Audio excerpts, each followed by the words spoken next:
what is your purpose? And why does it even matter?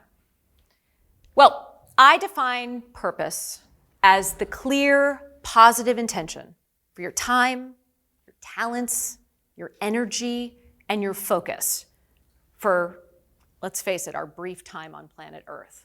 And when you have a purpose, life gets more interesting and more exciting, and there's more fun things to do. We are going to build a practice for finding and crystallizing your purpose. So how does that sound? Pretty good? This might be surprising, but I am not a member of the clergy. I am not a rabbi. I don't have a large TikTok following. I'm not a billionaire. I am not a professor, not a psychiatrist or psychologist. But what I have actually done is help over 8,000 people find their purpose and crystallize it into action through designing and scaling a community, bringing people together with intention and with goals in ways that are pretty exciting and pretty awesome from where I'm sitting, and hopefully where they're sitting as well. And so one of the practices that I teach in this community design masterclass, these 8,000 people who have been through it, and then we have a community ourselves of over 80,000 people at this point, who I've also shown how to take and crystallize and define a purpose and translate it into action and community. So, everybody ready for this? Are we ready to go here? Okay, great. So, I want to introduce you to what I call the Purpose 30. This is 30 minutes, 30 days, and 6 simple questions. Purpose 30. 30 minutes, 30 days, 6 questions. How does that feel? Feels pretty doable, right? Okay, great. To set up your Purpose 30 is also 6 steps. So, step number 1, you're going to take out your devices, and then you're going to put them down, and you're going to slowly walk away.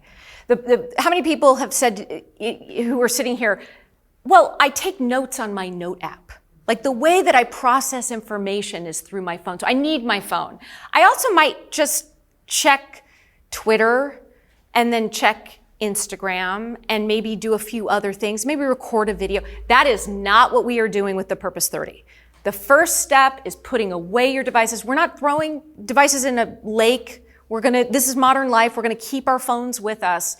But for 30 minutes, for 30 days, you're gonna put your devices away. Step 2. Now this is actually the most important step of the Purpose 30.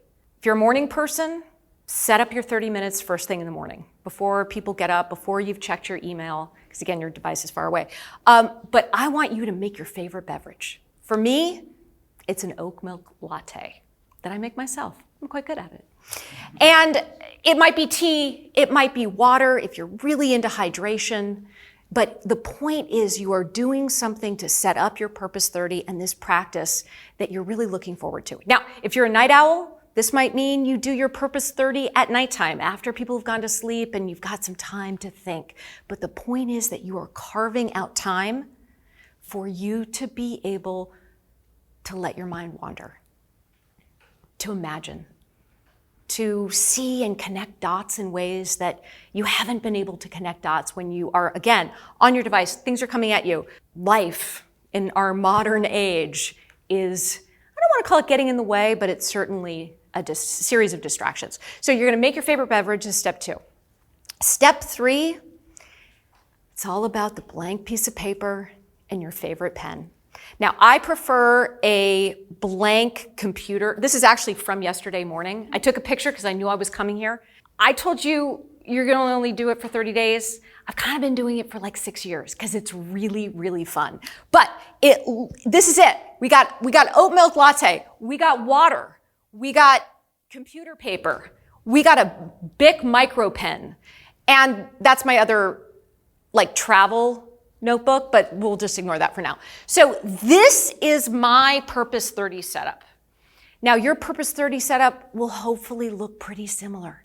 because the whole point is that you have carved out a new practice for you to be able to invest in clarifying and crystallizing your purpose. Okay, so now we're on to step 4, which is to clear your head.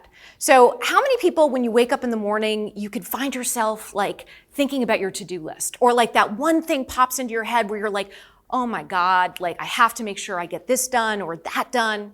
So you want to take that blank piece of paper and you want to create a clearinghouse. And so what that is like whatever is on your mind that is not about what I'm going to get to next, you just want to write down on the side. So it's like, oh, I need to like remember to do X, or I need to make sure I call that person as soon as I start working this morning.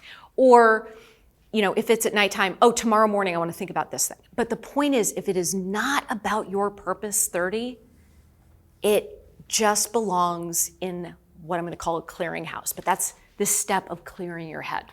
This is where things start to get really fun and really interesting. We're going to set the stage for your purpose 30. This is step 5. What is that stage? It is 5 or 10 years in the future. You have found the magic elixir that lets you have whatever future you want. What you want the world to look like is possible. Not just possible, but likely. And into this world, you get to figure out what your role is in it. You're in the future. You're looking backwards from where you are then to where you are now. And looking backwards is how we start to create some magic with what I call your purpose questions. So we're ready for purpose questions? Okay, great. I didn't even wait to see how you guys answered that.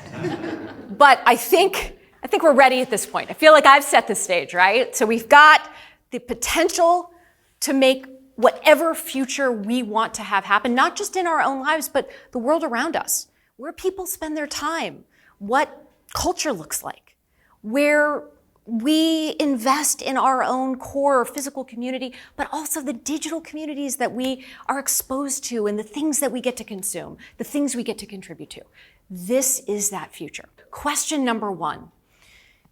In the future, looking back on today, what are 3 things that you can do then that you can't do now? So what are 3 things that you're able to do in the future that you can't do today? All right, you thinking about maybe one thing, or you're like, okay, wait, let me get through the rest of these questions and then I'll see how I'm gonna operate here. All right, so question number 2, what are 3 things that you've accomplished? Now again, the reason why you want to have it in 5 years or 10 years in the future is because it's enough time where whatever is holding you back right now, whatever you're basically sitting there and saying, no, I couldn't possibly do that. 5 years is a long time. 10 years is a really long time. What are 3 things that you have taken a stand for? Now, this doesn't mean taking a stand for politically or in ways that feel really controversial. This might be just, how are you showing up for the people around you? What are the relationships that you are investing in? What do you want to represent to those around you? What kind of impact do you want to have on others, and have that be a mirror back on yourself? Those first 3 questions are really about you. Now we shift to the second 3 questions, which is about how to take your purpose and turn it into action and impact. How has the world changed? And specifically, how has the world changed for the better in unexpected or surprising ways? Again, we get to create the future that we want to create. It's 10 years in the future. Anything's possible. Whatever we are saying today may not be feasible in the next 12 months.